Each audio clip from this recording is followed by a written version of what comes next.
Walang katapusang mga kristal ang nagsilitawan mula sa lupa, ang pinakalabas ay pulang-pula at habang lumalalim ay nagiging kulay kahel dilaw berde at asul hanggang sa marating ang gitnang bahagi na puno ng lilang kristal. Habang papalapit si Ming sa lilang kristal ay mas lalo niyang nararamdaman ang masiglang tibok ng buhay. Alam niyang napakahalaga ng bawat sandali, kapag dumating si Di Xiong at ang kanyang grupo ay baka wala na siyang makuha. Agad siyang tumungo sa pinakasentro at mabilis na naghanap.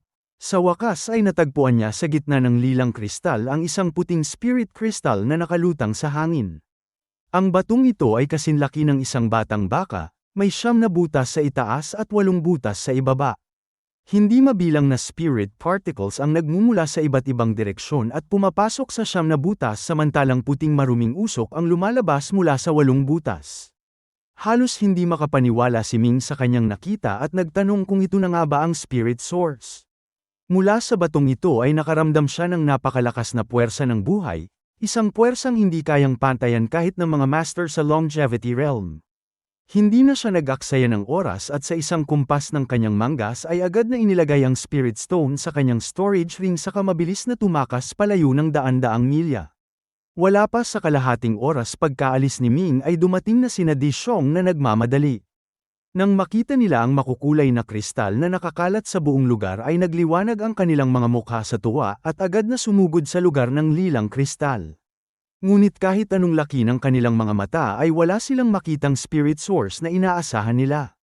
Naguluhan si Di Xiong at nagtanong kung bakit walang spirit source, maaari kayang nagkamali ang fate compass?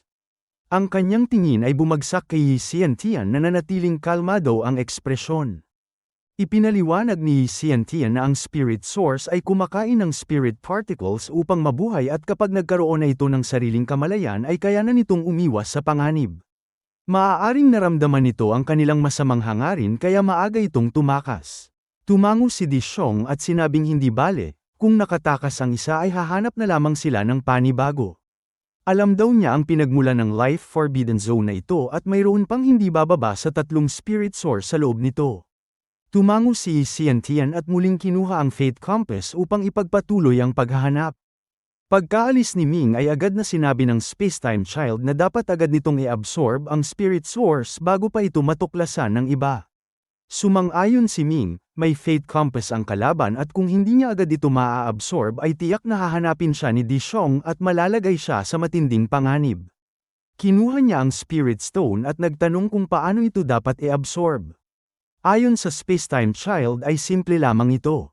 Kailangan niyang ipasok ang kanyang kapangyarihan sa loob ng bato at natural nang dadaloy ang spirit particles patungo sa kanyang kaluluwa upang mapabuti ang kanyang talento. Agad na idiniiniming ang kanyang mga palad sa Spirit Stone at ipinasok ang kanyang eternal power. Sa isang iglap ay naramdaman niya ang napakapinong at malamig na daloy na pumapasok mula sa kanyang mga palad patungo sa kanyang katawan at kaluluwa. Ang proseso ay napakabilis, ilang paghinga lamang ay tapos na ito ngunit sa kanyang pakiramdam ay tila 100 taon ang lumipas.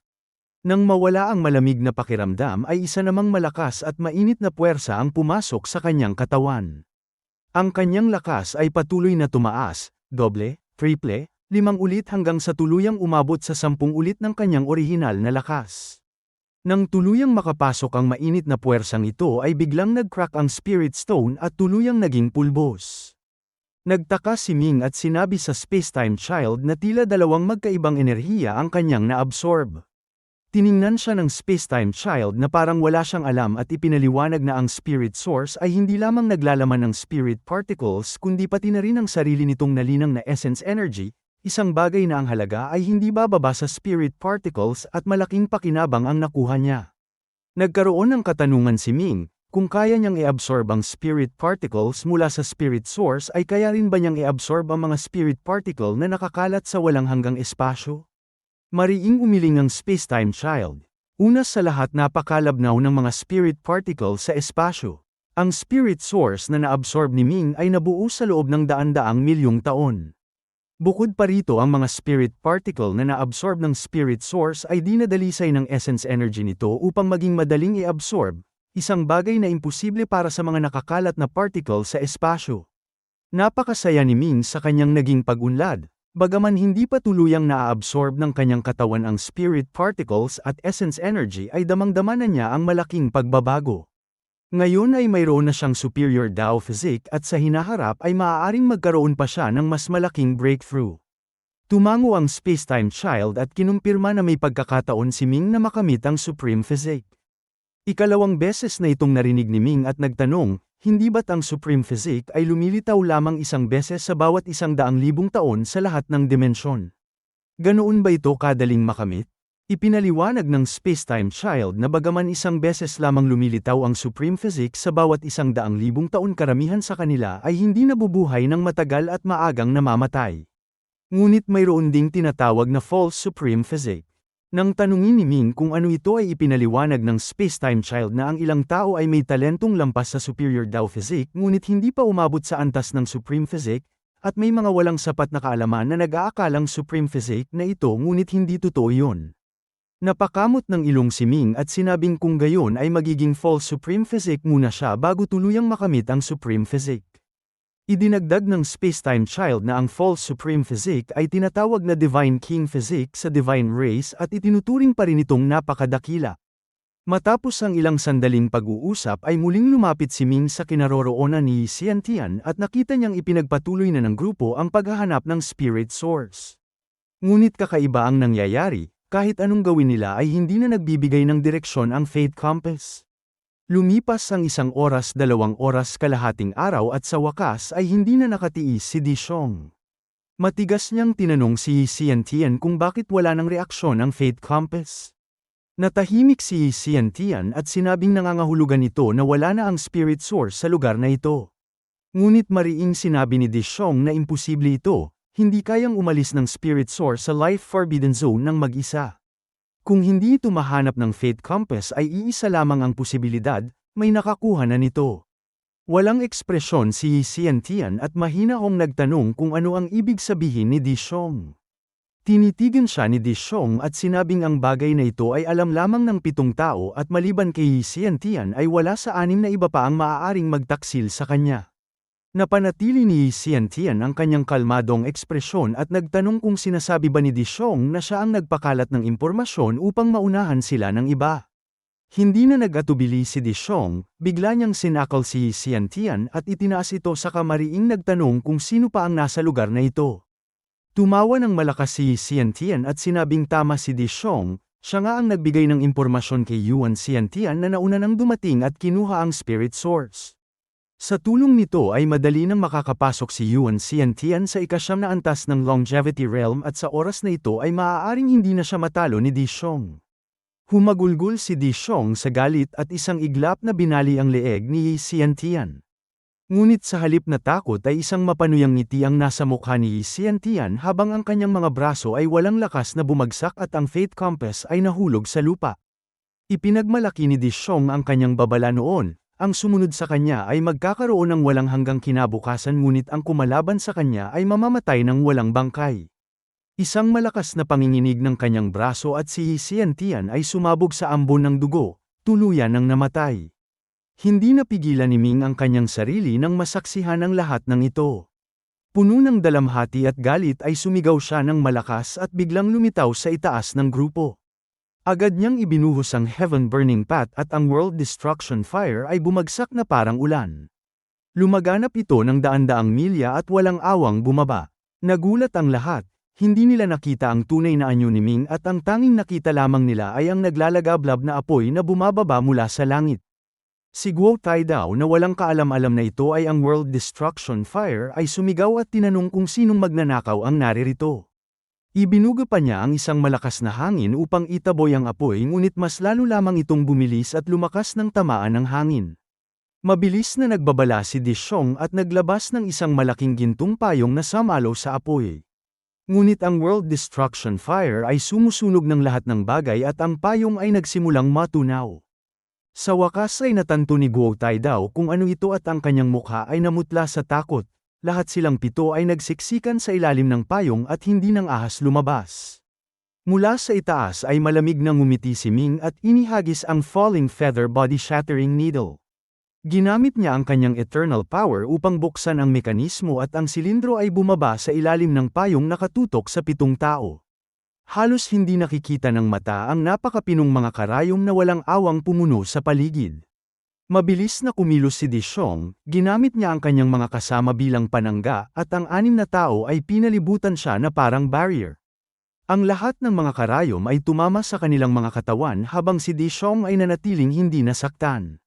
Sunod-sunod na sumigaw ang 6 na tao sa sakit at ang kanilang mga katawan ay sunod-sunod na sumabog. Bawat karayom ay may lakas na kayang magiba ng bundok at walang sino man sa kanila ang makakatagal sa ganitong kapangyarihan.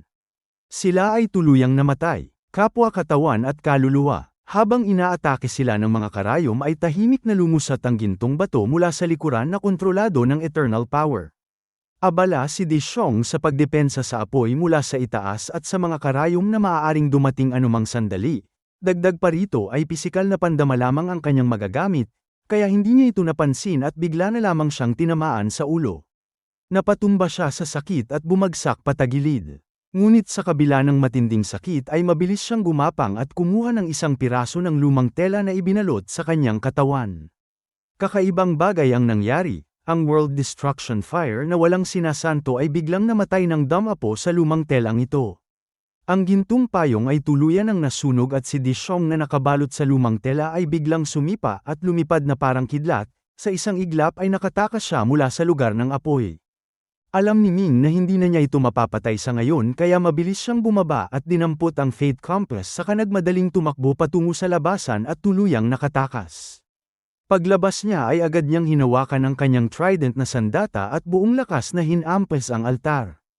Ang kanyang lakas ay tumaas ng 10 ulit at ang kanyang sandata ay isang nakamamatay na kasangkapan, isang malakas na pagsabog ang umalingaungaw at ang altar ay tuluyang nawasak. Ang pintuan ay agad na sumara at si Dishong ay natrap sa loob. Hindi siya makakalabas sa maikling panahon.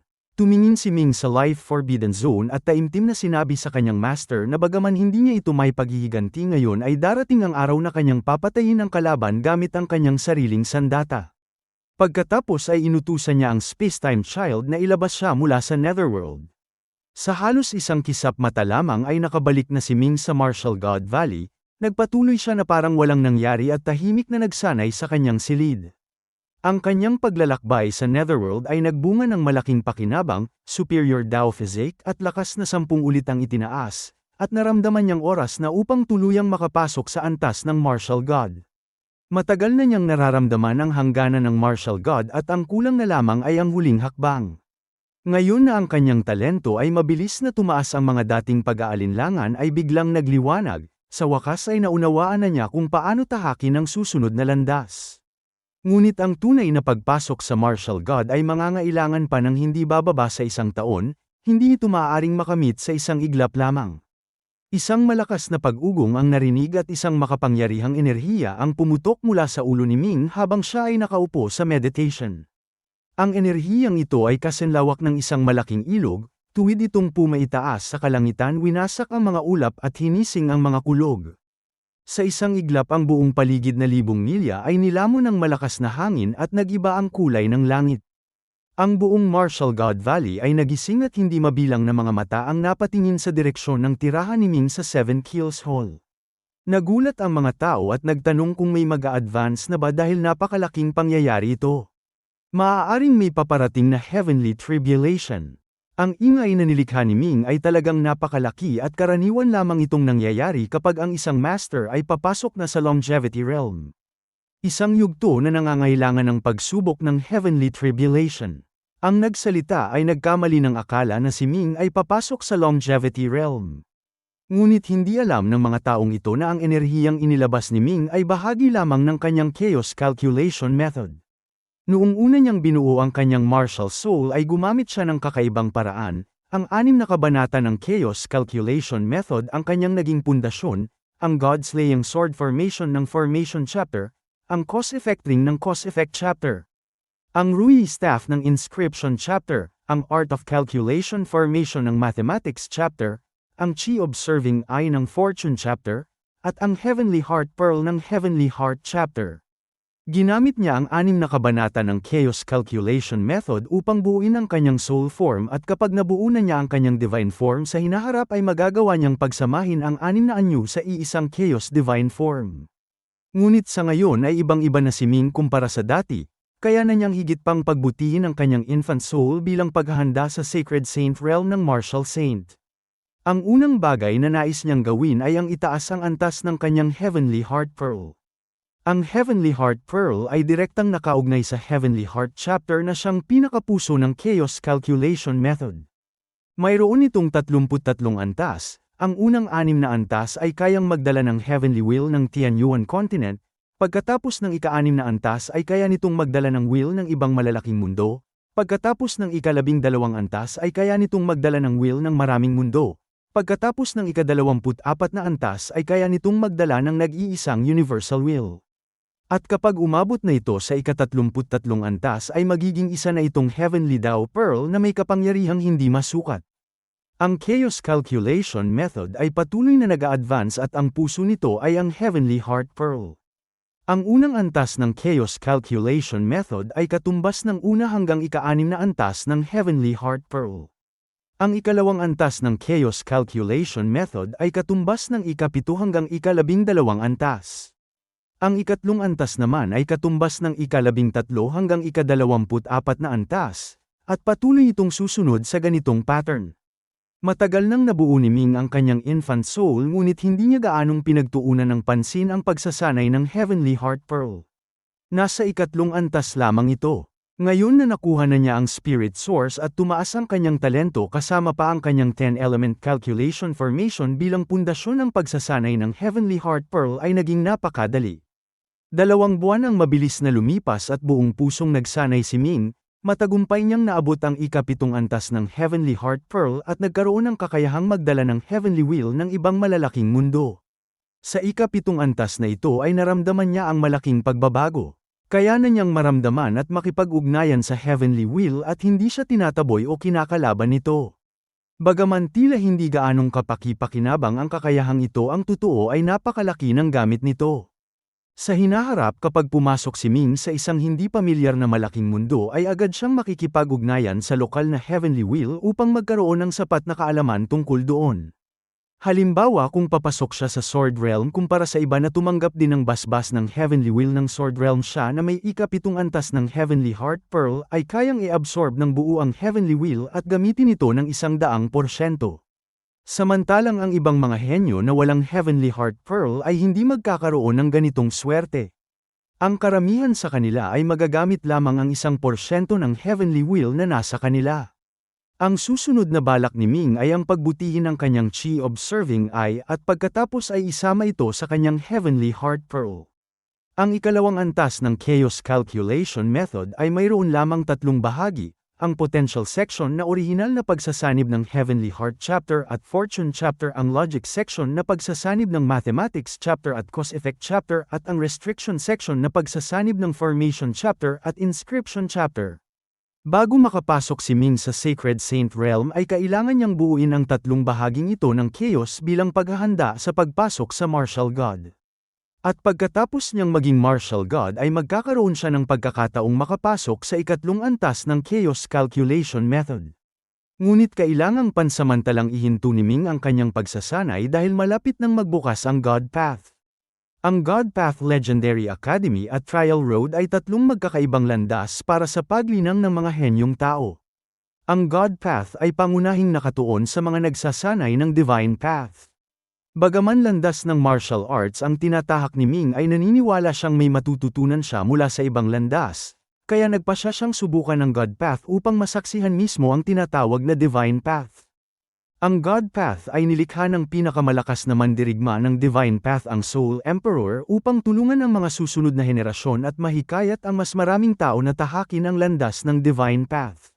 Hindi may kakaila na ang Divine Path ang pinakalaganap na paraan ng pagsasanay sa lahat ng malalaking mundo, maging ito man ay Immortal Path, Confucian Path, Buddhist Path, Martial Path o Shaman Path. Sa pinakamahalagang hakbang ay kadalasang tinatahak ng mga nagsasanay ang landas ng Divine Path.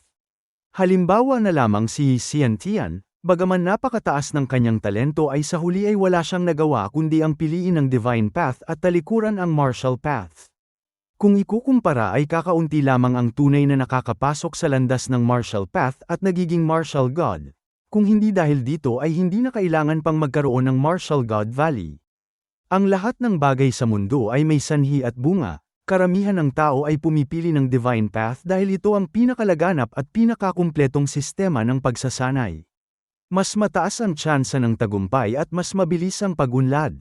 Maging ang maraming sibilisasyong nilikha ng sangkatauhan ay walang pagbubukod na humiram ng mga pamamaraan ng Divine Path, tulad ng Buddhist Path, Confucian Path, at maging ang Martial Path. Sa pagkakataong ito ay nagpasya si Ming na isama ang kanyang mga personal na disciple sa God Path upang mapalawak ang kanilang kaalaman. Ngunit dalawa lamang ang hawak niyang God Path tokens, kung nais niya ng higit pa ay kailangan niyang bumili. Lumabas si Ming ng Seven Kills Hall at nagtungo sa nag-iisang treasure pavilion ng Martial God Valley. Ang pavilion na ito ay nagbibenta ng halos lahat ng bagay kabilang na ang mga God Path tokens. Ang totoo ay walang limitasyon ang bilang ng maaaring pumasok sa God Path ngunit hindi naman lahat ay maaaring makapasok, ang napakataas na halaga ng pagpasok ay sapat na upang alisin ang karamihan ng tao. Pagdating sa Treasure Pavilion ay nagtanong si Ming ng presyo at nalaman niyang ang bawat token ay nagkakahalaga ng 1 bilyong Dharma Heaven coins, isang halagang hindi kayang bayaran ng ordinaryong tao. Agad siyang bumili ng 10 tokens at bumalik sa Heavenly Dao Sect. Ang Heavenly Dao Sect ay mabilis na umunlad sa mga nakaraang taon at ang kanyang 8 personal na disciple ay mabilis ang pagunlad. Pagkabalik niya ay agad niyang kinausap si Xiao si ang tagapagtanggol ng Heavenly Dao Sect. Nang tanungin siya ni Xiao si kung bakit nito nais pumunta sa God Path gayong mayroon naman itong sariling landas, sinabi ni Ming na hindi masamang tumingin sa ibang daan. Pinapanatag niya ito na mayroon namang 9-star warship at 9-star flying palace na magbabantay kaya walang manggugulo, at kahit na magkaroon man ng problema ay agad silang makakabalik dahil kasama naman niya ang Space-Time Child. Nag-isip si Xiao si at pumayag na rin. Mayroon kasi itong ilang katanungan sa pagsasanay at dahil nasa Divine Path ang landas nito ay maaaring may matutunan ito sa paglalakbay. Idinagdag ni Ming na hindi lamang dapat ito pumunta, nais niyang marating nito ang dulo ng God Path. Mayroon daw siyang kaibigan na nagsabing sa dulo ng God Path ay makikita ang Soul Emperor, ang pinakamalakas na mandirigma ng Divine Path. Nabuhayan ng interes si Xiao si at nagtanong kung ang Soul Emperor ay isang Eternal Sage ng Eternal Realm. Kinumpirma ito ni Ming, ang Soul Emperor ay kasing tanda at kasing dakila ng 3 Emperors at tiyak na isa na itong Eternal Sage. Kung gayon nga ay may mga katanungan si Xiao sinanais nitong itanong dito. Pagkatapos makipag-usap kay Xiao si ay tinawag naman ni Ming ang kanyang 8 personal na disciple, sina Tang Yuansheng, Wu Yuanji, Ye Yuanhuang, Ye Yuanlang, Su Yuanzhen, Pan Yuanlong, Bai Yuanxian at Gan Yuanjin. Ang 8 disciple na ito ay mabilis ang pagunlad at nasa Sacred Saint Realm na, mas mabilis pa nga kaysa sa kanilang master. Nang marinig ng lahat na papasok sila sa God Path ay nagpakita sila ng kasabikan. Sina Ye Yuanhuang, Ye Yuanlang at Gan Yuanjian ay may partikular na interes sa Divine Path. Pagkatapos ng Martial Saint ay balak nilang tahakin ng landas na ito kaya sila ang pinaka-excited sa paglalakbay na ito.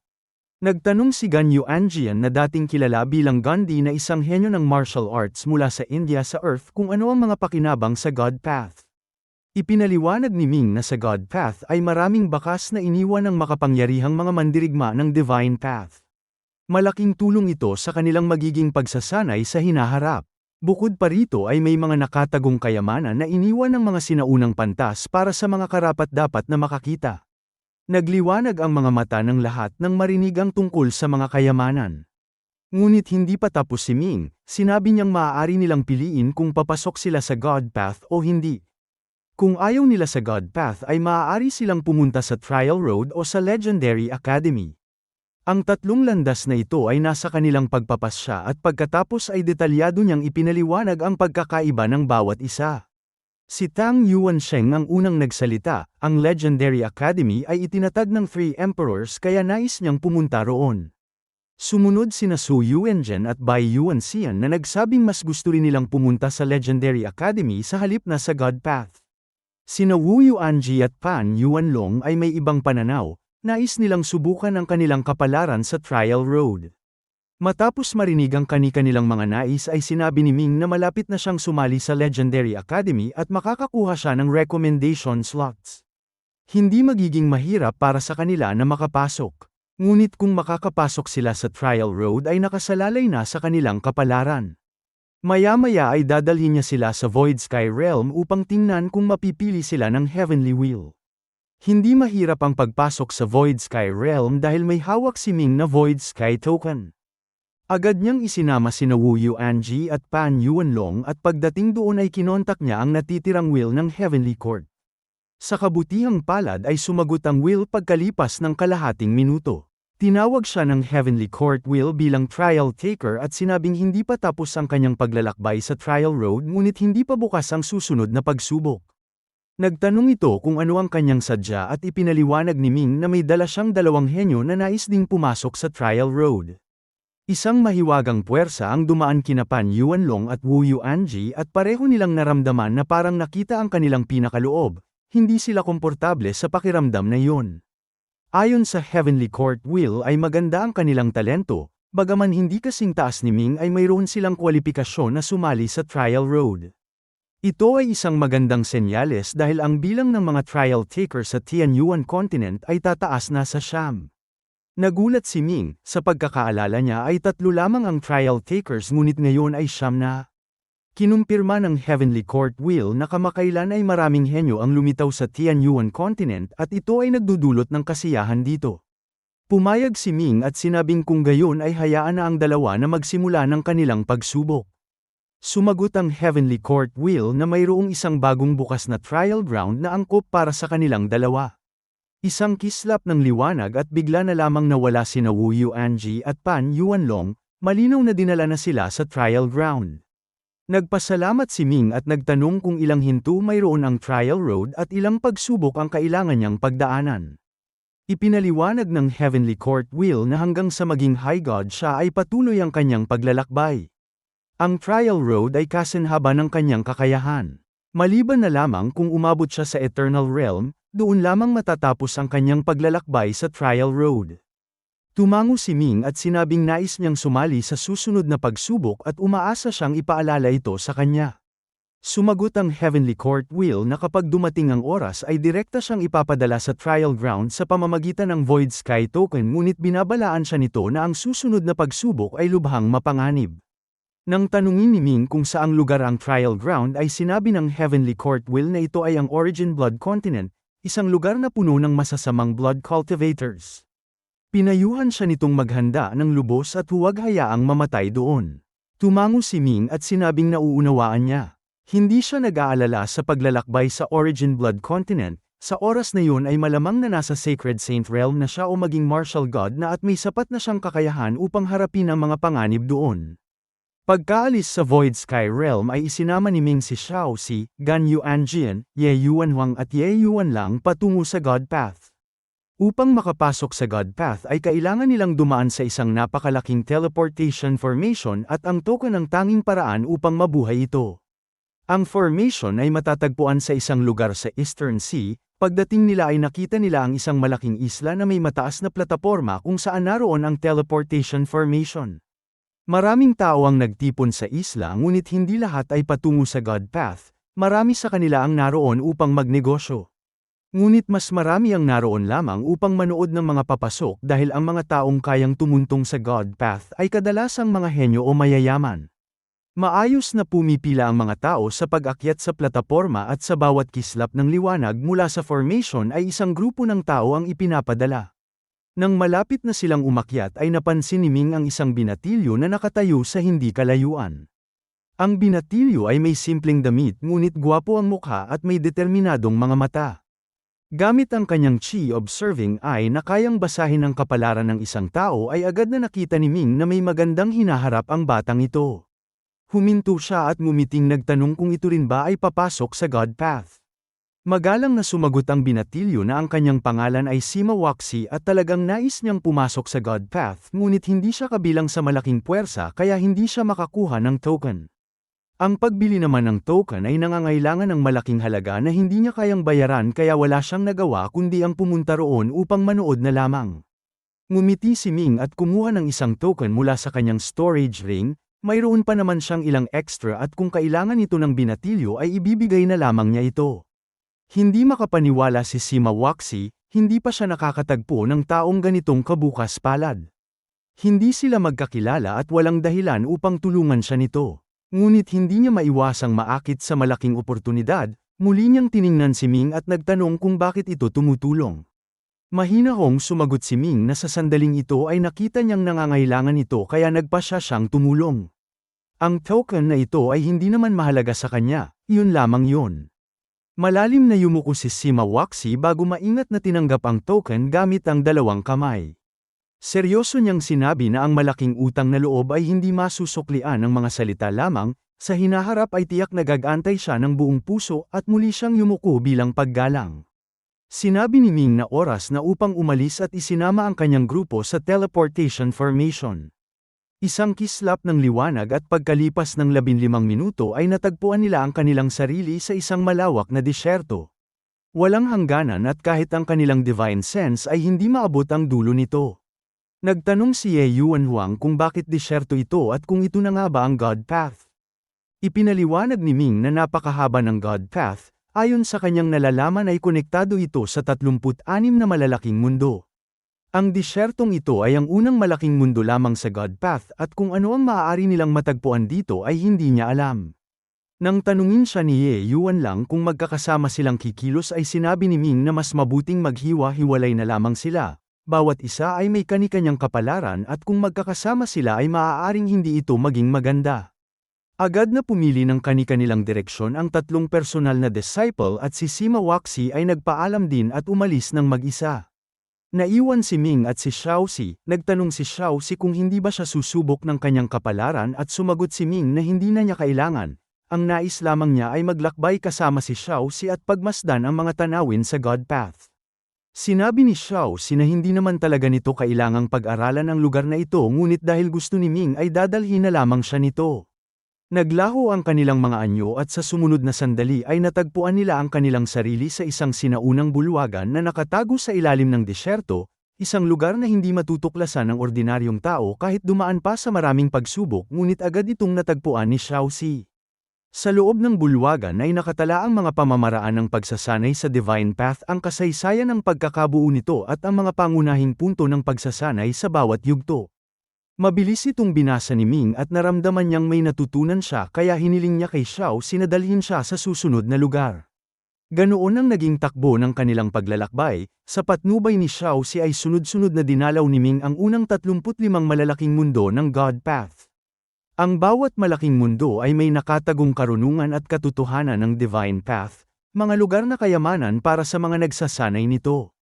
Kung hindi dahil sa napakataas na kakayahan ni Xiaoxi ay hindi magiging ganoon kadali at kabilis ang pag-unawa ni Ming sa kabuuan ng Divine Path. Paglabas nila mula sa karagatan ng ika-35 malaking mundo ay sinabi ni Ming na ngayon niya lamang tunay na naunawaan ang Divine Path, ito ay mas malalim kaysa sa dati niyang pagkaunawa.